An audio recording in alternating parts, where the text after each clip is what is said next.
नमस्कार, सूर्या विशेष में आपका स्वागत है। आपके साथ मैं हूं राज ठाकुर। आज बात होगी खिलाड़ियों की, खिलाड़ियों के खेल की। खेल जो खिलाड़ियों के साथ हो रहा है और जो खेल खिलाड़ी खेलते दिख रहे हैं। WFI के अध्यक्ष रहे बृजभूषण शरण सिंह के खिलाफ शुरू हुई लड़ाई में अब पहलवान खुद आपस में कुश्ती करते नजर आते हैं। कभी योगेश्वर दत्त और विनेश फोगाट के बीच ट्रायल में छूट को लेकर जुबानी जंग दिखाई देती है, तो कभी साक्षी मलिक और बबीता फोगाट के बीच ट्विटर वॉर छिड़ा दिखता है। फिलहाल साक्षी मलिक और विनेश फोगाट ने सोशल मीडिया से दूरी बना ली है, लेकिन इस पूरे मामले में सवाल यह कि सियासत जो खेल को लेकर हो रही है और जो सियासतदान खेल के मैदान में कूद चुके हैं, वो खेल के मैदान से दूर होने के बाद सियासत का हिस्सा बनते दिखते हैं।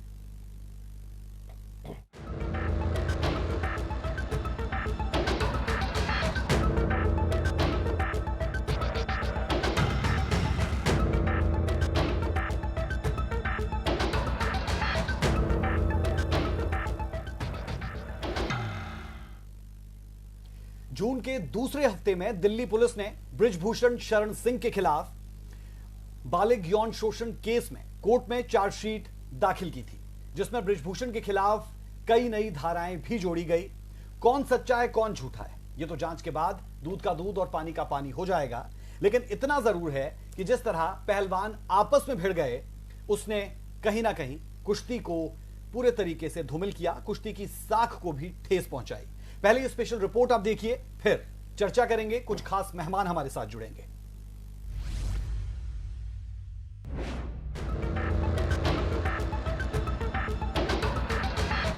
इन दिनों बजरंग पूनिया, विनेश फोगाट, साक्षी मलिक, बबीता फोगाट और योगेश्वर दत्त जैसे पहलवान सोशल मीडिया पर भिड़े हुए हैं।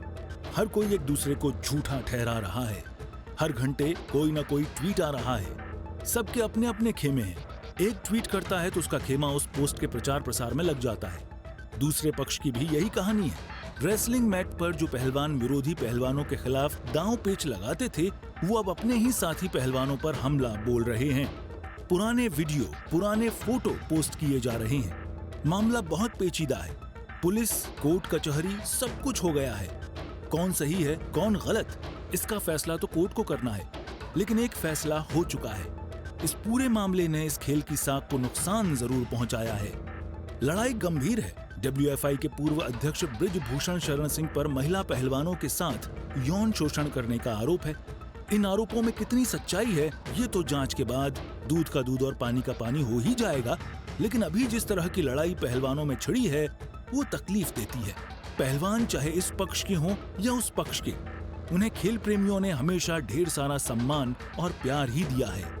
पहलवान योगेश्वर दत्त ने धरना देने वाले 3 पहलवानों को एशियन गेम्स के ट्रायल्स में छूट देने को लेकर सवाल उठाए थे। योगेश्वर दत्त के बयान पर पलटवार विनेश फोगाट ने योगेश्वर पर बृजभूषण के तलवे चाटने का आरोप तक लगा दिया था कि IOA ने जो अभी एडोक कमेटी बनाई थी, उन्होंने एक निर्णय लिया है कि जो भी ये पहलवान प्रदर्शन कर रहे थे जंतर मंतर के 6 पहलवान, इनको ट्रायल में छूट दी गई है। इनकी बस फाइनल ट्रायल होगी। जो पहलवान अपने वेट कैटेगरी, जो इनके वेट कैटेगरी में विजेता होगा, उनके साथ बस ये फाइनल ट्रायल होगी। मेरे को नहीं पता कि IOA की एडोक कमेटी ने क्या मापदंड अपनाए हैं, क्या क्राइटेरिया बनाया है इनका ऐसी ट्रायल लेने का, डायरेक्ट फाइनल ट्रायल लेने का, और वो भी 6 उनके 6 पहलवानों का। अगर आपको ऐसे ही ट्रायल लेनी है तो रवि दहिया है, ओलंपिक का मेडलिस्ट है, कॉमनवेल्थ गेम्स का गोल्ड मेडलिस्ट है। दीपक पुनिया है, कॉमनवेल्थ गेम्स का गोल्ड मेडलिस्ट है, ओलंपिक में 4th प्लेस आई थी। अंशु मलिक है, वर्ल्ड की सिल्वर मेडलिस्ट है, ओलंपियन है। सोनम मलिक है, और भी बहुत से पहलवान हैं जो इस देश में नंबर 1 है। पर बस आपने इन 6 पहलवानों के लिए ट्रायल में छोड़ देना मेरी समझ से बात। उनकी फैमिली को आप आके बोलते थे, क्या प्रूफ दूं? मेरे पास खुद स्क्रीनशॉट है। आपके भाई ने फोन किया एक लड़की के हस्बैंड को कि आपकी वाइफ ऐसे ऐसे कमेटी में आज बयान देने गई हुई है। जबकि जब कमेटी में जब आप अंदर थे तो एक कॉन्फिडेंस लेटर साइन किया हुआ था कि कोई भी कमेटी की बात बाहर नहीं बताएगा, जो भी बताएगा उसके खिलाफ में एक्शन लिया जाएगा। और रही एक्शन की बात, मैंने खुद अपने मेल से पर्सनली, बजरंग ने, साक्षी ने अपने मेल से पर्सनली मेल किया था पूरी कमेटी को।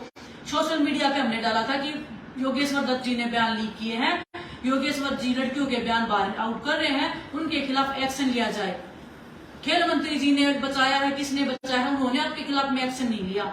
हम देश को दिखाना चाहते थे कि कितना हमारे साथ में अन्याय हो रहा है। इससे पहले पहलवान साक्षी मलिक और बबीता फोगाट के बीच ट्विटर वॉर भी देखने को मिला था। साक्षी ने वीडियो जारी कर कहा था कि धरने के लिए परमिशन बबीता फोगाट और बीजेपी नेता तीर्थ राणा ने ली थी। वहीं बबीता ने साक्षी पर कांग्रेस का हिस्सा होने के आरोप लगाए। सबसे पहला जो आरोप हमारे ऊपर लगा था वो लगा था कि हमारा ये जो आंदोलन है वो राजनीति से प्रेरित है।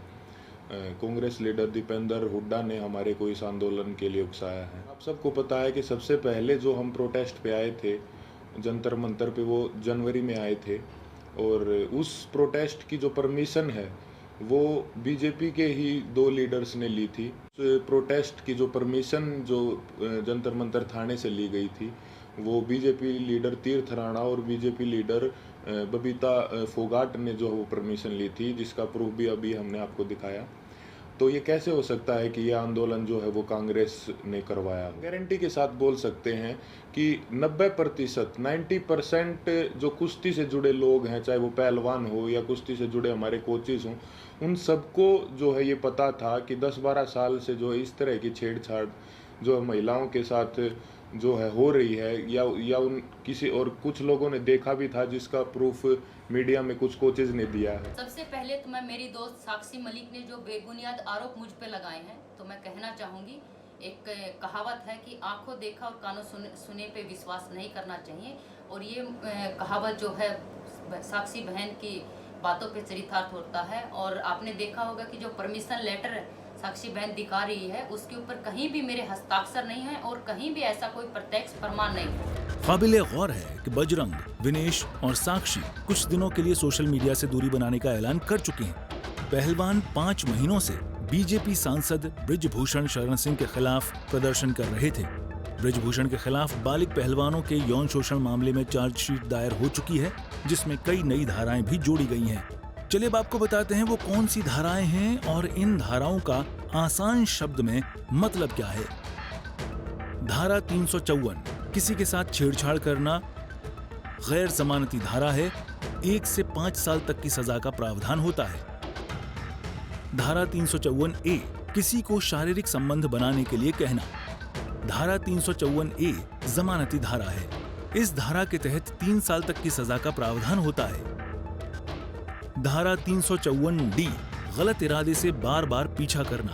पहली बार दोषी पाए जाने पर 1 से 3 साल का कारावास, दूसरी बार दोषी पाए जाने पर 5 वर्ष कारावास और जुर्माना देना होगा। ये गैर जमानती धारा है। बहरहाल वक्त आने पर लोग जान सकेंगे कि पूरे घटनाक्रम में कौन दोषी है, लेकिन जो चीज अब शायद ही कभी लौटेगी वो है इस खेल की साख। सूर्य समाचार के लिए सोनीपत से सन्नी मलिक की रिपोर्ट।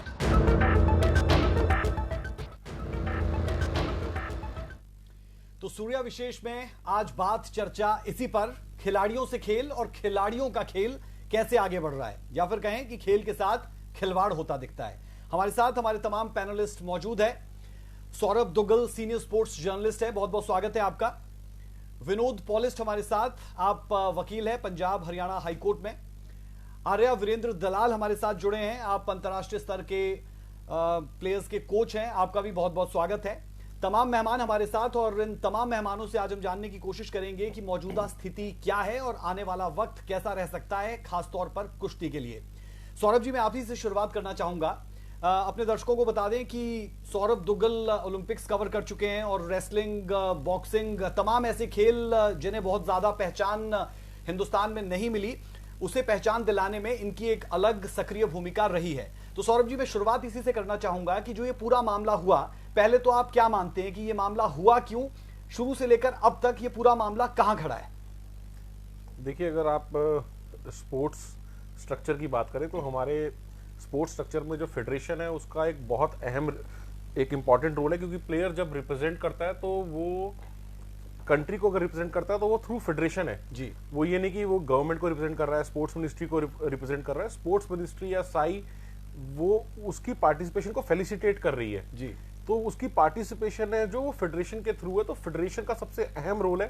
फेडरेशन जिस प्लेयर्स को सिलेक्ट कर रही है वो ही प्लेयर खेल रहे हैं। वो खेल चाहे वो इंडिया को रहा है, अगर हम रेसलिंग की बात करें, बट वो जो उनकी पार्टिसिपेशन है वो रेसलिंग फेडरेशन ऑफ इंडिया के थ्रू है। और अगर वो एशियन गेम्स, कॉमनवेल्थ गेम्स और ओलंपिक्स है तो वो अगर आईओए के थ्रू भी है, तो बट वो रूट WFI के थ्रू हो रही है। तो ऐसे टाइम पे जो प्लेयर्स हैं वो अगर फेडरेशन के अगेंस्ट कोई बात उठाते हैं तो वो उस टाइम उठाते हैं कि जब उनको लगता है कि अब हमारे पास कोई चारा नहीं बचा, क्योंकि फेडरेशन ही जो है जरिया है उनकी गेम को आगे बढ़ाने का, उस गेम को खेलने का। जी। तो अगर खिलाड़ियों को ये लगता है कि अगर हम स्पोर्ट्स को करना है तो फेडरेशन के थ्रू है, अगर तो जब ये रेसलिंग की बात अगर हम कर रहे हैं तो रेसलिंग में जब ये खिलाड़ियों ने फेडरेशन के अगेंस्ट आरोप लगाए जी, तो उनके पास कोई और चारा बचा नहीं था, क्योंकि अदरवाइज अगर नॉर्मल सर्कमस्टांसिस में कई बार कोई फेडरेशन की कोई अगर खिलाड़ी को कोई चीज नहीं भी ठीक लगती तो वो उसको इग्नोर कर देता है, क्योंकि उसके अपने करियर की एक चिंता रहती है। बिल्कुल।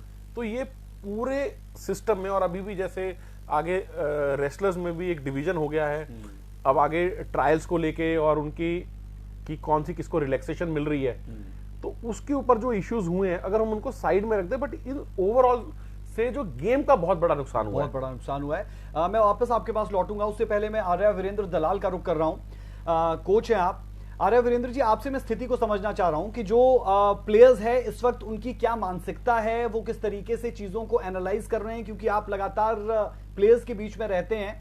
तो प्लेयर्स के बीच में इस पूरे के पूरे धरना प्रदर्शन को लेकर जो जंतर मंतर पर हुआ, उसके बाद ट्विटर पर वॉर छिड़ता हुआ दिखा, लीगल बैटल दूसरी तरफ चल रही है, इन तमाम चीजों का जो आने वाले प्लेयर्स हैं उन पर क्या असर पड़ रहा है, जो मौजूदा वक्त में आपके प्लेयर्स हैं उन पर इसका क्या असर पड़ता है और वो इसे कैसे देखते हैं, और आप अपने अनुभव के आईने में इन तमाम चीजों को कैसे आंक रहे हैं?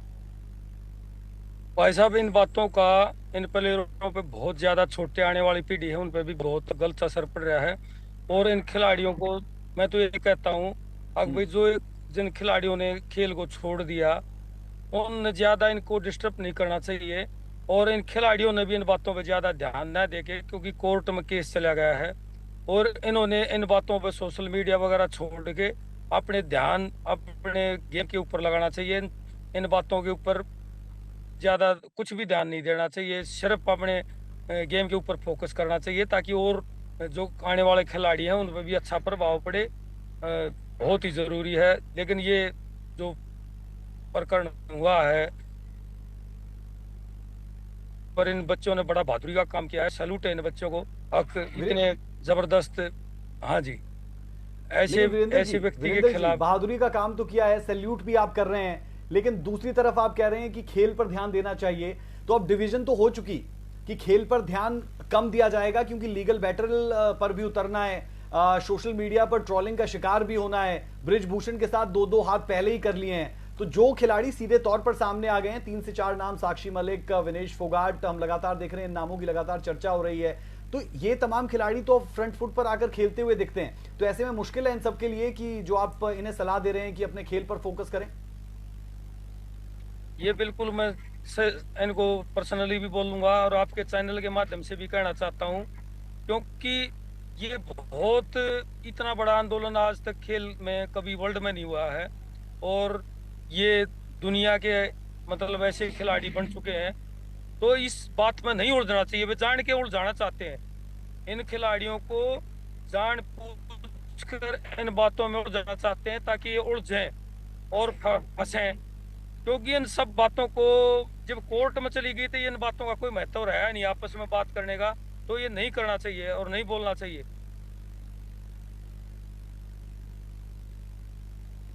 मैं तो ठीक है सर, लौटता हूं आपके पास। आपके माध्यम से विनोद पॉलिस्ट हमारे साथ हैं।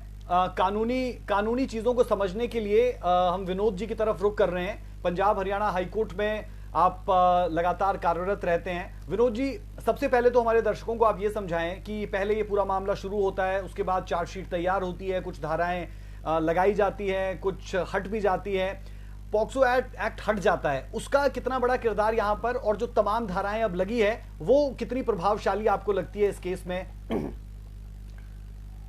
देखो जी, ऐसा है, जब भी कोई कंप्लेंट आती है, जब भी कोई भी कंप्लेंट जाता है पुलिस के पास जी, तो एफआईआर लॉन्च होती है। FIR लॉन्च होने के बाद उसको देखा जाता है, उसको इन्वेस्टिगेशन पे आता है केस जी। इन्वेस्टिगेशन पे आता है। तो ये जो पोक्सो लगा था, ये पोक्सो अपने आप में बहुत ही संगीन आरोप है। इसमें सबसे पहले तो ये था कि ये देखना चाहिए कि किसके अगेंस्ट लगा था। इज वेरी इन्फ्लुएंशियल, बहुत ही ज़्यादा पावरफुल आदमी है, बहुत इन्फ्लुएंशियल आदमी है। तो सबसे पहले ये था कि उसको वो इन्फ्लुएंस कर सकता है। सबसे पहले ये था कि उसको अरेस्ट करना चाहिए था।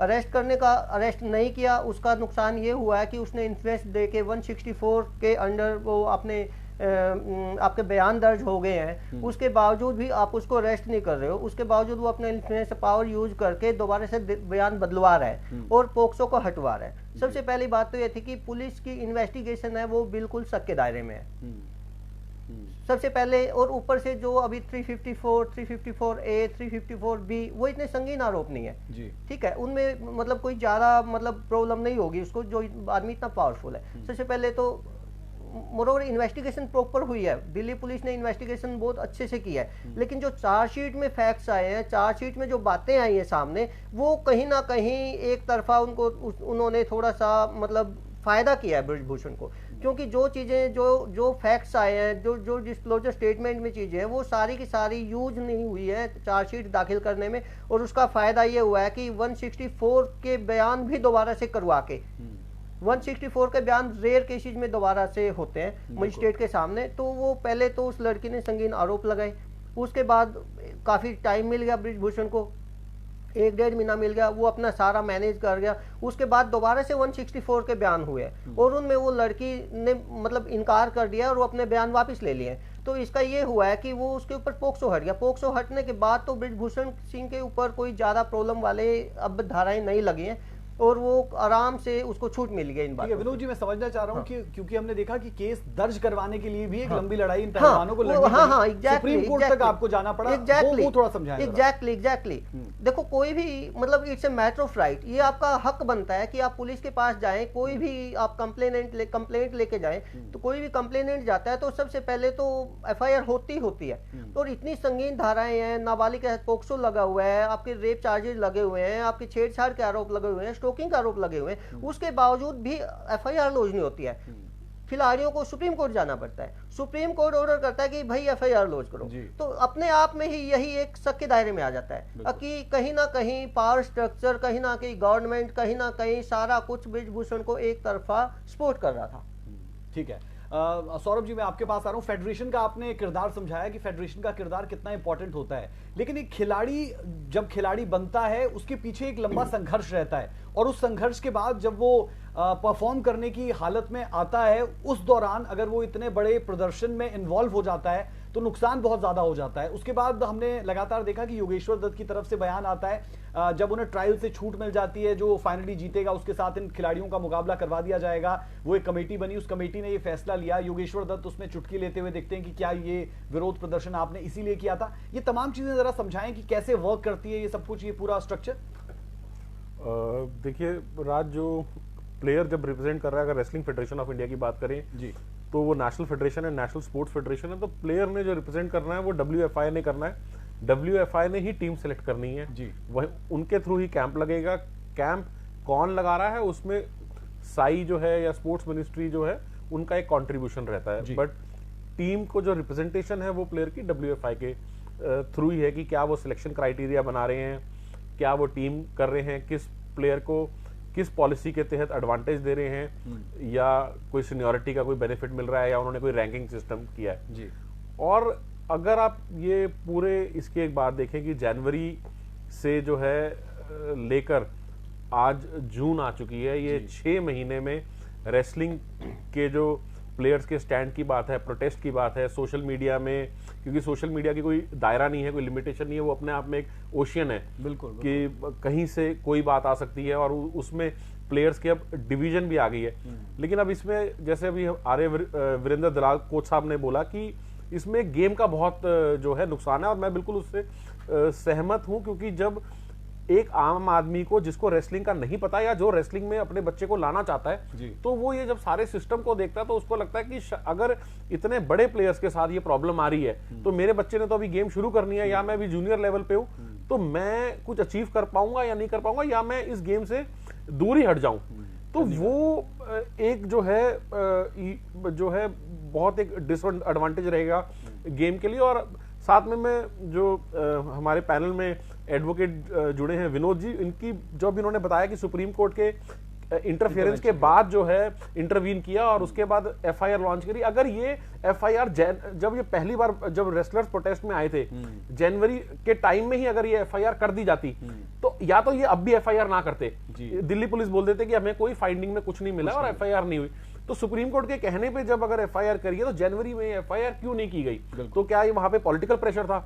और कई बार जो आपका जस्टिस है और जो सच सिर्फ सच होना नहीं, दिखना भी जरूरी है। यहां पे जो सुप्रीम कोर्ट के इंटरवेंशन के बाद जो एफआईआर की गई और वो अगर जनवरी में नहीं हुई तो कहीं ना कहीं दिखाया कि जो एक पॉलिटिकल पावर है या जो सिस्टम के क्लोज है वो चीजों को मैनिपुलेट कर सकता है। तो जब लोगों के मन में वो एप्रीहेंशन बन जाती है कि सिस्टम को जो मैनिपुलेट किया जा रहा है तो वो आगे भी उस चीज को ही उस नजर से देखेगा। तो वो देखेगा कि भाई एफआईआर क्या जो चार्जशीट हुई है जो आगे केस चलेगा तो उसमें भी जो है ये चीजों को मैनिपुलेट किया जाएगा।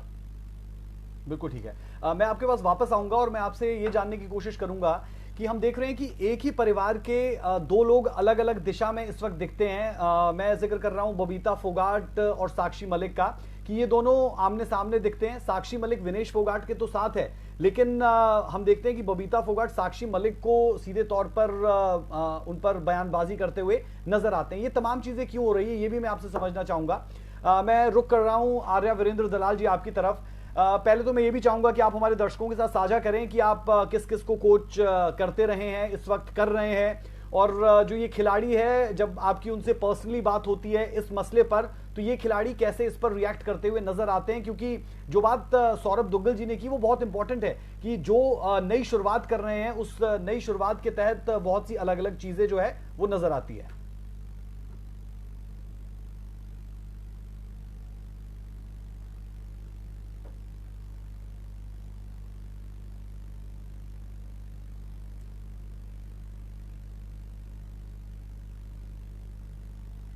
आर्या वीरेंद्र जी, अगर आपको मेरी आवाज आई हो तो आपसे जानना ये चाह रहे हैं कि आप किन खिलाड़ियों को अभी कोच कर रहे हैं, कौन से खिलाड़ी आपके अभी खेल रहे हैं और किस तरीके के मानसिक तनाव से गुजरते हैं ऐसे दौर में खिलाड़ी, और आप उन्हें कैसे हम कहें कि पॉजिटिव करने की कोशिश करते हैं?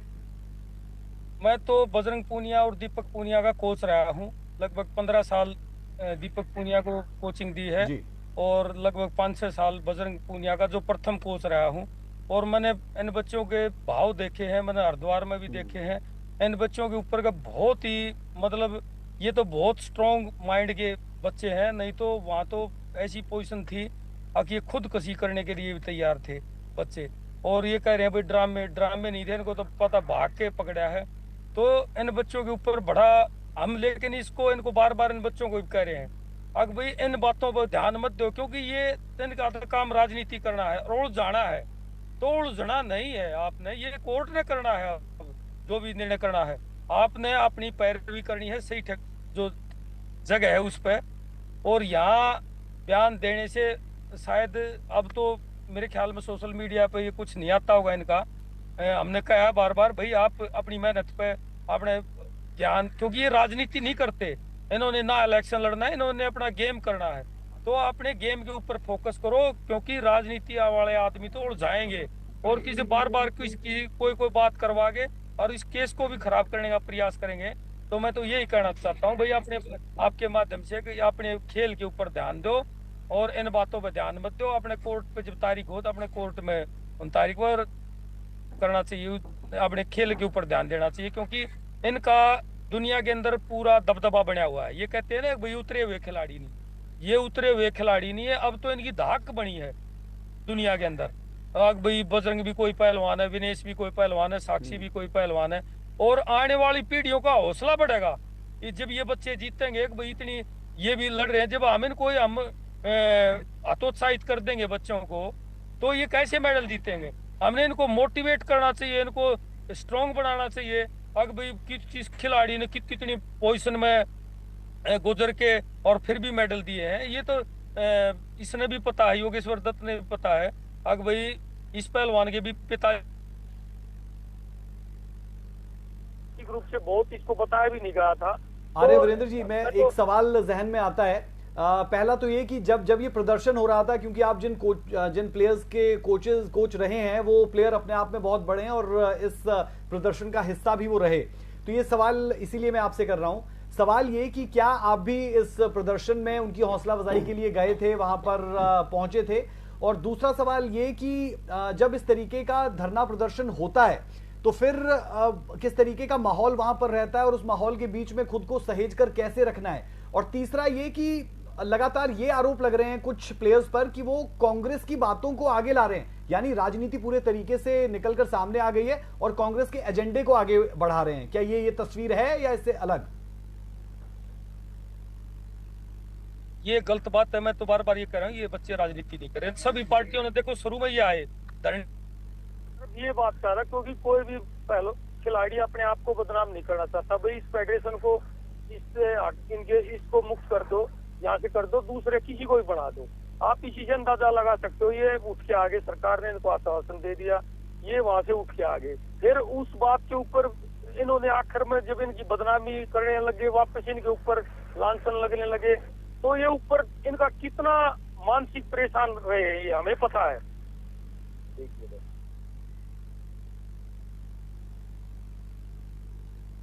बिल्कुल वीरेंद्र जी, इसी से जुड़ा एक और सवाल मैं आपसे करूंगा, लेकिन उससे पहले मैं और पैनलिस्ट की तरफ रुख कर रहा हूं। सौरभ जी, आपसे स्थिति को अगर हम समझें तो जब राजनीति कहीं ना कहीं आ जाती है, क्योंकि हमने देखा कि जब जंतर मंतर पर प्रदर्शन भी चल रहा था तो वहां पर कांग्रेस के लीडर्स भी आए और पार्टियों के नेता भी पहुंचे, तो कहीं ना कहीं ऐसे में पॉलिटिक्स पूरे तरीके से हावी होती हुई नजर आती है। और जिसका जिक्र मैं कर रहा था कि बबीता फोगाट बनाम साक्षी मलिक दिखता है, विनेश फोगाट बनाम योगेश्वर दत्त दिखता है, तो ये जो आपसी खींचतान है ये किस तरीके से डेवलप हुई, या फिर ये पहले से आपसी खींचतान खिलाड़ियों में इस तरीके से रहती है खेल के दौरान और वो अब निकलकर सामने आ रही है? क्या ये स्थिति रहती है? देखिए, कोई ऐसा नहीं है कि ये कोई गेम की राइवलरी है, क्योंकि बबीता और जो साक्षी मलिक है उनका कोई वेट कैटेगरी कोई सेम नहीं रहा कि उन्होंने आपस में कंटेस्ट करते रहे और वहाँ की कोई राइवलरी जो है वो अब आगे आई है। या योगेश्वर दत्त और बजरंग पूनिया तो जो है वो चाहे सेम कैटेगरी में रहे, बट पहले उनका एक जूनियर और सीनियर वाला रिश्ता रहा है। लेकिन जब ये अब अगर पॉलिटिकल पार्टीज की पार्टिसिपेशन करें, क्योंकि ये जो इशू है ये एक रेसलिंग तक जो है सीमित नहीं रहा जी, ये इशू जो गया कि किस तरह से स्पोर्ट्स फेडरेशंस जो हैं उनका क्या रोल रहता है, कहाँ पे वो एक्सप्लॉइट कर सकते हैं या कहाँ पे वो डोमिनेट कर सकते हैं खिलाड़ी को, तो वो इशू था। और उसके बाद फिर जब इसमें एक सेक्सुअल एक्सप्लॉइटेशन की बात आ गई, गुड गवर्नेंस की बात आ गई, स्पोर्ट्स रिफॉर्म्स की बात होगी, तो ये एक नेशनल इशू बना। क्योंकि जो ये खिलाड़ी हैं ये कोई डिस्ट्रिक्ट स्टेट लेवल के खिलाड़ी नहीं है या नेशनल लेवल के खिलाड़ी नहीं है, ये ओलंपिक मेडलिस्ट हैं। आज हमारे देश में गिने चुने ओलंपिक मेडलिस्ट हैं। और अगर रेसलिंग में हम बात करें कि केडी जादव जी 1952, उसके बाद सुशील कुमार के 2 मेडल और योगेश्वर दत्त का 1 मेडल, उसके बाद बजरंग पूनिया और साक्षी मलिक, तो ये इस टाइम हमारे पास जो है 4 ओलंपिक मेडलिस्ट हैं। अगर उसमें से 2 जो हैं आपके प्रोटेस्ट में बैठ रहे हैं तो कितनी एक बड़ी बात है। तो एक आम आदमी के भी सेंटीमेंट्स जुड़ते हैं, क्योंकि जब एक खिलाड़ी मेडल जीतता है और ओलंपिक्स जैसे प्लेटफॉर्म में मेडल जीतता है, तो एक आम आदमी को बहुत बड़ी सेटिस्फेक्शन होती है कि ये मेडल शायद हमने जीता है। जी। क्योंकि अगर आप 1984 में इंडिया का 1980 में ओलंपिक मेडल था, उसके बाद 84 से लेकर 92 तक हमारा ओलंपिक्स में कोई मेडल नहीं रहा। तो जब वहां पे मेडल टैली में 0-0 लिखा जाता था तो एक आम आदमी को ये लगता था कि शायद अभी हम ही 0 हैं, भाई एक देश हार रहा है, हम हार रहे हैं। तो इनकी जीत जो है वो देश के साथ जुड़ती है, एक आम आदमी के साथ जुड़ती है, तो उसी तरह से सेंटीमेंट्स भी जुड़े हुए हैं। तो जब इतने बड़े लेवल पे कोई चीज चली जाती है, एक नेशनल मूवमेंट की बात चली जाती है, तो उसमें आम आदमी की भी एंट्रेंस होगी और पॉलिटिकल पार्टी की भी की एंट्री होगी, क्योंकि पॉलिटिकल पार्टी ने आम लोगों का ही मुद्दा उठाना है। बिल्कुल। और जहां पे एस्टैब्लिशमेंट की बात करें और एंटी एस्टैब्लिशमेंट की बात करें, क्योंकि अगर ऑपोजिशन है तो ऑपोजिशन वो ही मुद्दे उठाएगी जिसमें वो गवर्नमेंट को घेर सके, उस पर प्रेशर क्रिएट कर सके। तो ये बहुत एक नॉर्मल बात है। तो अगर इसमें पॉलिटिकल पार्टी जुड़ रही है, तो जब ये इतना बड़ा प्लेटफॉर्म हो गया, ये रेसलिंग से बाहर चीज चली गई, तो उसमें कोई वो संभव ही था और वो जुड़ना ही था। ठीक है, मैं 3 पॉइंट्स यहां पर लाना चाहता हूं जो दर्शक नहीं जानते उनके लिए बता दूं कि महावीर फोगाट के जीवन पर जो किताब है वो सौरभ दुग्गल जी की तरफ से लिखी गई है। तो मैं इसलिए ये पॉइंट यहां पर ला रहा हूं कि मैं जानना चाह रहा हूं कि जो उनका स्ट्रगल था या जो उनकी तमाम चीजें थी, अब उनके बच्चे भी आगे रेसलिंग में स्ट्रगल कर रहे हैं, उसे आप कैसे देखते हैं? दूसरा पॉइंट कि जब सुशील कुमार ने मेडल जीता था तो शायद आप वहीं पर थे जब उन्होंने ओलंपिक मेडल जीता था, आप वो ओलंपिक्स को कवर कर रहे थे, अगर मैं राइट हूं सौरभ जी।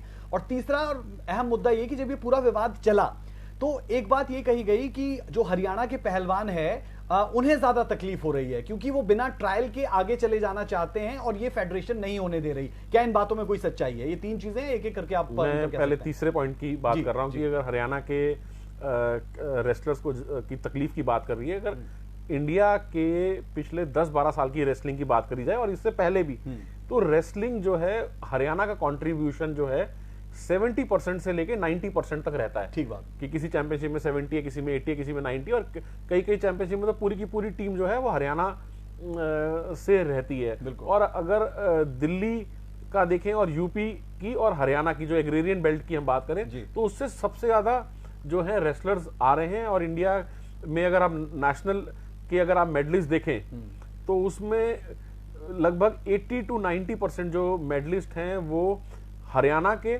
या हरियाणा से जुड़े हुए दिल्ली का इलाका या जुड़ा हुआ यूपी के इलाके से ही वो खिलाड़ी आ रहे हैं। ठीक है, तो इसलिए जहां से ज्यादा खिलाड़ी हैं तो वहां पे तो डेफिनेटली ये कहा जाएगा कि शायद यहाँ पे ज्यादा तकलीफ हो रही है।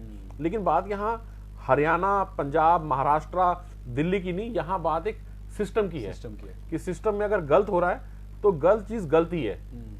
और उसके बाद सुशील को कि जब लंदन में सिल्वर मेडल आया तो मैं वहां पे था और उसी टाइम योगेश्वर दत्त का भी मेडल आया। क्योंकि आज अगर प्लेयर्स अगर योगेश्वर दत्त और बजरंग की आपस में एक टिफ नजर आ रही है सोशल मीडिया में, साक्षी और बबीता की नजर आ रही है, तो जो लड़ाई घर की होनी चाहिए थी या अगर आपस के मन मुटाव हैं, कोई डिफरेंसेस हैं, तो जब वो पब्लिक प्लेटफॉर्म में आ जाती है, चाहे उसमें कोई भी सही हो, चाहे उसमें बजरंग का पॉइंट ऑफ व्यू सही हो और चाहे उसमें योगेश्वर दत्त का पॉइंट ऑफ व्यू सही हो, लेकिन इससे जो गेम की बदनामी होती है, क्योंकि एक गेम पे बहुत एक नेगेटिव इफेक्ट पड़ता है कि रेसलिंग एक अगर आप नॉर्मल सर्कमस्टांसेस देखें जो मेन मीडिया है, मेन स्ट्रीम मीडिया है, तो उसमें पहले ही रेसलिंग को कोई बहुत बड़ी जगह नहीं मिलती है। अगर आज जगह मिल रही है तो वो प्रोटेस्ट की वजह से जगह मिल रही है। ठीक है, ठीक है। विनोद जी मैं आपके पास आ रहा हूं। ये तो हमने खेल और खेल की पेचीदगियों को समझा, अब जरा कानून और कानून की पेचीदगियों को समझाएं कि चार्जशीट जो है उसमें जो धाराएं हैं, सुप्रीम कोर्ट का इंटरवेंशन है,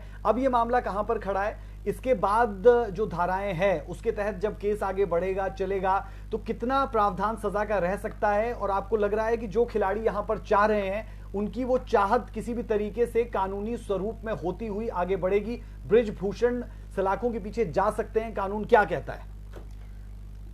देखो ऐसा है, जब से पोक्सो हटा है अब 354, 354A, 354B, ये 354 की बात करते हैं तो उसमें 5 साल तक की सजा है और वो बेलेबल नहीं है, नॉन बेलेबल है। ओके।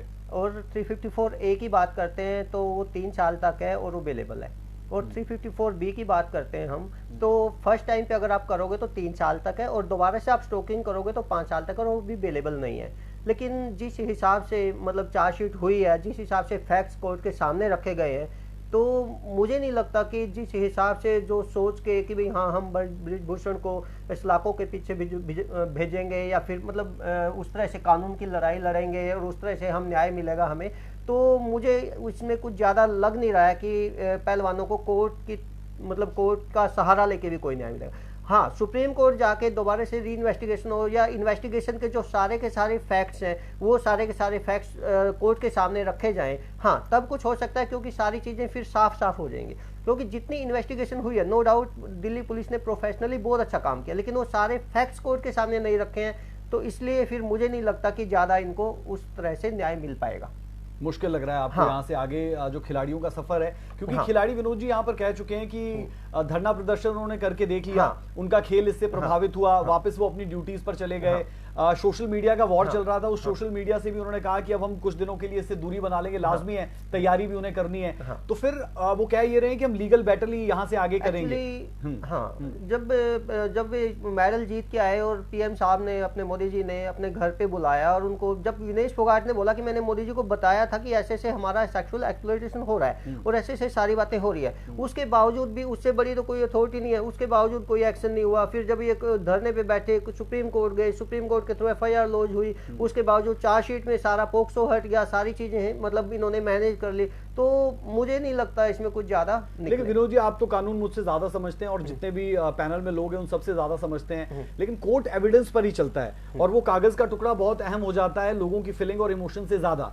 तो वो कागज का टुकड़ा जो है वो तो प्रोड्यूस करना पड़ेगा। जो जितने बड़े बड़े आरोप लगे, संगीन आरोप लगा दिए गए प्रेस कॉन्फ्रेंस करके, उन तमाम चीजों को हम कहें कि रेफरेंस पॉइंट कहीं से तो उठाकर वो एविडेंस कोर्ट में लाना होगा। तो कहीं लग रहा है आपको कि कहीं जो पहलवान है वो मिस्टेक कर गए, प्लानिंग में थोड़ी सी दिक्कत रह गई, या फिर इस केस में अभी भी कुछ ऐसी धाराएं हैं जो जुड़ सकती है अगर और कुछ ऐसे तथ्य, फैक्ट्स निकलकर सामने आ जाए? हाँ।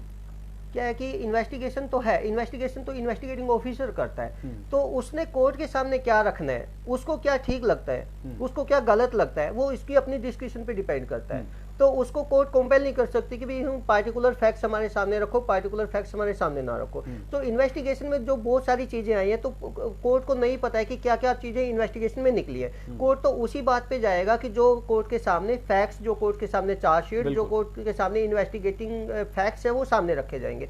तो हाँ, बेसिकली जब आप इन्वेस्टिगेशन के सारे फैक्ट्स रखोगे तो कोर्ट आराम से न्याय देगा और जस्टिस होएगा भी, और जस्टिस होता दिखेगा भी। लेकिन कोर्ट एक अपनी लिमिट से बाहर नहीं जा सकती।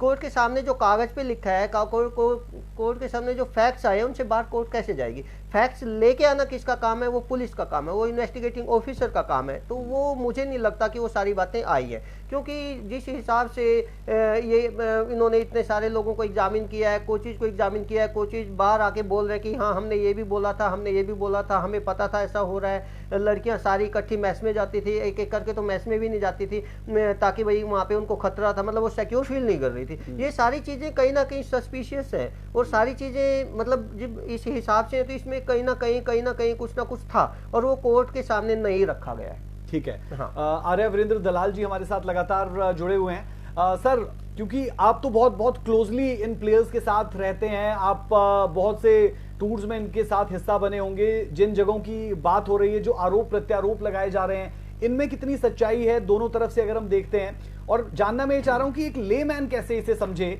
जब आपके स्तर का एक कोच ये बताएगा तो शायद ज्यादा बेहतर तरीके से समझ पाएंगे कि क्या जो बातें प्लेयर्स की तरफ से की जा रही है वो वाकई में धरातल पर भी स्थिति इतनी ही खराब है जितना उनकी तरफ से बताया जा रहा है, या फिर आवेश में आकर या भाव में बहकर, इमोशंस में बहकर बहुत सी बातें एक्स्ट्रा भी कर दी गई है। वो स्थिति जरूर आप समझा दीजिए। देखो जी, एक तो मैं ये बताना चाहता हूँ, जो वाक्य में ग्रास रूट पे मेहनत करते हैं कोच, उन कोचों का कभी उनको अवसर ही नहीं मिलता। अब ये इन बातों को, क्योंकि असली दर्द तो उसी कोच को होता है जो तैयार करता है बच्चे को और उसके साथ रहता है, उनको तो बिल्कुल दूर कर दिया जाता है और ऐसे कोच को लगा दिया जाता है जिसका उसकी ट्रेनिंग से कोई संबंध नहीं होता है। तो उसको वो फीलिंग थोड़ी होती है, जो फीलिंग जो कोच बिल्कुल हमेशा बचपन से उसको तैयार किया है, उसके साथ कितनी फीलिंग जुड़ी है, उसका कितना प्राउड महसूस होया होगा। और जिसका बच्चा जिसने ट्रेंड कराया है, उसने ओलंपिक में मेडल जीता है, उस कोच की कितनी फीलिंग होगी।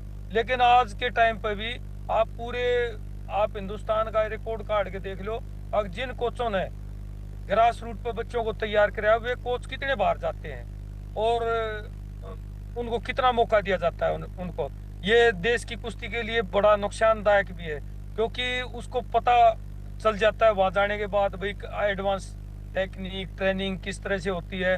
लेकिन हिंदुस्तान की कुश्ती को बढ़ाने का कैसे, ये कहते हैं भाई ब्रजभूषण ने ये कर दिया वो कर दिया। हम ये तो समझो, जब ग्रास रूट पे कोई काम करे, जो जिसका कोच है उसको बोलने भी नहीं दिया जाता। कोचों से अपने खर्चे से भी गए हैं कोच टीम के साथ, जिन खिलाड़ियों को तैयार किया है कोच अजय है डांडा मिर्जपुर से, वो साथ गया है, उसको बोलने भी नहीं दिया गया। भाई मेरे को बोलने दो, नहीं भाई ऊपर से फोन आ गया, ऐसे आपने नहीं बोलना है।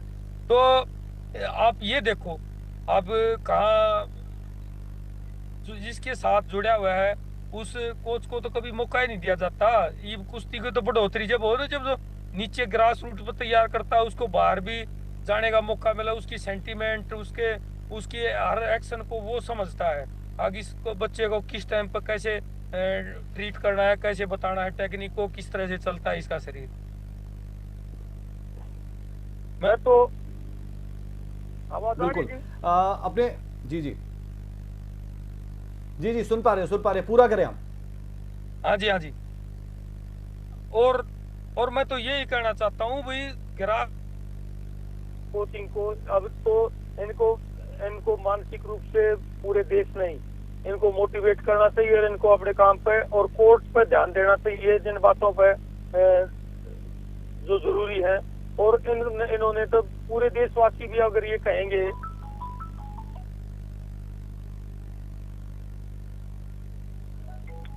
बिल्कुल ठीक है। आर्य जी, बबीता फोगाट ने क्या कुछ कहा है, आज उनकी एक प्रतिक्रिया सामने आई है, जरा अपने दर्शकों को वो सुना देते हैं। बबीता फोगाट क्या कुछ कहती हुई नजर आ रही है, क्योंकि हम देख रहे हैं कि एक तरफ फेसबुक पर आकर, सोशल मीडिया पर आकर साक्षी मलिक से लेकर विनेश फोगाट आए और अपनी बात रखी, दूसरी तरफ योगेश्वर भी लगातार सामने आ रहे थे। अब बबीता फोगाट ने भी कुछ कहा है, वो क्या उन्होंने कहा सुने जरा। मैंने अपना बयान दे दिया था कि वो आरोप जो थे वो बेबुनियाद आरोप थे, और आपने देखा भी होगा कि कहीं भी मेरे हस्ताक्षर या मेरी सहमति के कोई भी प्रमाण नहीं है। तो ऐसे झूठे बेबुनियाद आरोप लगाने से पहले हमें सोचना चाहिए और देखना चाहिए।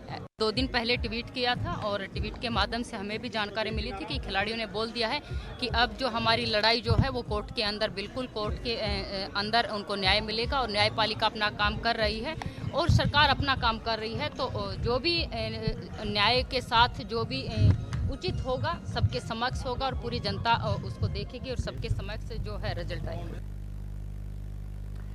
तो ये आपने बबीता फोगाट को सुना, जो सीधे तौर पर कह रही हैं कि मैंने कहीं पर भी कोई साइन नहीं किए थे, क्योंकि एक कमेटी बनी उसका हिस्सा ये थी, और इसे लेकर भी बहुत कंट्रोवर्सी हुई थी, जहां पर बबीता फोगाट की तरफ से कहा गया था कि बहुत सी चीजें इस दौरान होती हुई नजर आई, और बात यहां तक पहुंची कि खिलाड़ी आमने सामने होते हुए नजर आए।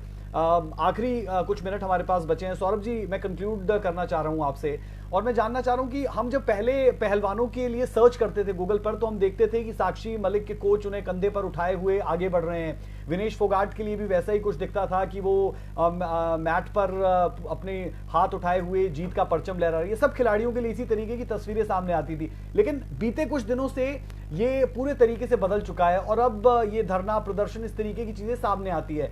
ये सिस्टम क्या ऐसे ही चलेगा, या फिर वाकई में ये जो एक प्रदर्शन था ये मील का पत्थर साबित हो सकता है? क्योंकि बहुत वक्त से जो चीजें हैं वो ऐसे ही चल रही है, और हम देख रहे हैं कि आर्य वीरेंद्र दलाल जी भी बता रहे हैं कि जो खिलाड़ी है वो तो सुसाइड तक करने के लिए तैयार हो रहे थे, इस तरीके की स्थिति बन रही थी। राज, अगर आप जो एक प्रोटेस्ट से जो एक अवेयरनेस क्रिएट हुई है कि ठीक है, अगर हम उसकी एक बात देखें कि इससे गेम को ये इम्पैक्ट हुआ है कि नए प्लेयर्स और पेरेंट्स या सोच के लाएं, और इसका जो सबसे ज़्यादा एक नुकसान लड़कियों में ज़रूर मैं मान सकता हूं, क्योंकि जब पेरेंट्स को एक रहता है कि, और खासकर रूरल एरिया में, क्योंकि जो रेसलिंग है वो अर्बन स्पोर्ट नहीं है, वो लार्जली एक रूरल स्पोर्ट है, तो वहाँ पे अगर ये है कि अगर लड़कियों को उनको लगता है कि सेफ नहीं है, तो वहाँ पे पेरेंट्स जो है इनकरेज नहीं करेंगे, तो ये एक नुकसान है। लेकिन जब भी किसी को तो आवाज़ उठानी पड़ेगी सिस्टम में, और अगर आज ये एक रिफॉर्म्स की बात होती है, अगर स्पोर्ट्स में रिफॉर्म्स आते हैं नेशनल लेवल पे और स्टेट लेवल पे, तो ये एक बहुत बड़ी कंट्रीब्यूशन मानी जाएगी इस प्रोटेस्ट की जी।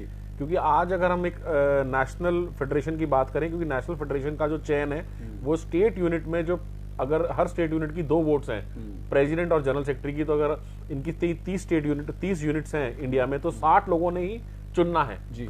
अब वो 60 लोग कैसे हैं, उनमें से ही लोग चुने जाएंगे। अगर वो 60 में अगर वो खुद ही जो स्टेट से रिप्रेजेंटेटिव हैं, अगर वो, क्योंकि स्टेट में अभी जो है नेशनल स्पोर्ट्स कोड नहीं लगता है, ठीक है, तो स्टेट लेवल पे रिफॉर्म्स नहीं है, तो जब स्टेट से अगर खराब आदमी आ रहे हैं तो फिर वो खराब ही आगे बढ़े चुने जाएंगे, अच्छे आ रहे हैं तो अच्छे चुने जाएंगे। तो अब जो रिफॉर्म्स की बात है, अगर नेशनल लेवल पे रिफॉर्म्स हो रहे हैं, नेशनल स्पोर्ट्स कोड आ रही है, तो वो स्टेट में भी आनी चाहिए। और अगर इसमें सुप्रीम कोर्ट सू मोटो लेता है, स्पोर्ट्स मिनिस्ट्री इंटरवीन करती है इस चीज में, तो अगर रिफॉर्म्स आते हैं और वो ग्रास रूट लेवल तक आते हैं तो ये प्रोटेस्ट जो है एक उसका बहुत बड़ा एक कंट्रीब्यूशन रहेगा। और अभी जो है सितंबर अक्टूबर में एशियन गेम्स हैं जी, तो एशियन गेम्स में रेसलिंग की जो परफॉर्मेंस है वो भी इससे कहीं ना कहीं इम्पैक्ट हो रही है, क्योंकि जो ये प्लेयर जो ट्रायल्स का हिस्सा नहीं बन पा रहे हैं, वो अपनी प्रैक्टिस नहीं कर पा रहे हैं, वो प्रोटेस्ट में हैं, उनका भी नुकसान हुआ है। और जो दूसरे प्लेयर्स कैंप में हैं, क्योंकि कैंप तो अभी लग ही नहीं रहा, जो प्रैक्टिस कर रहे हैं तो उनको भी साइकोलॉजिकल कहीं ना कहीं प्रेशर है, क्योंकि उनको नहीं पता लग रहा कि रेसलिंग किस तरफ जा रही है। बिल्कुल, मानसिक दबाव लाजमी तौर पर है। और एक बहुत इंपॉर्टेंट बात कंक्लूजन में सौरभ जी ने कही कि जो लड़कियां आगे आने वाली थी शायद उनकी तादाद कम हो जाएगी। ये बहुत बड़ा दायरा इस बयान का है जो सौरभ जी की तरफ से सामने आया है कि आने वाले खिलाड़ी हतोत्साहित हो जाएंगे और इस स्पोर्ट को ऑप्ट नहीं करेंगे, जो किसी भी लिहाज से पहलवानी के लिए, रेसलिंग के लिए अच्छा तो नहीं। आप सभी मेहमानों का बेहद शुक्रिया कि आप हमारे साथ जुड़े, इस चर्चा का हिस्सा बने।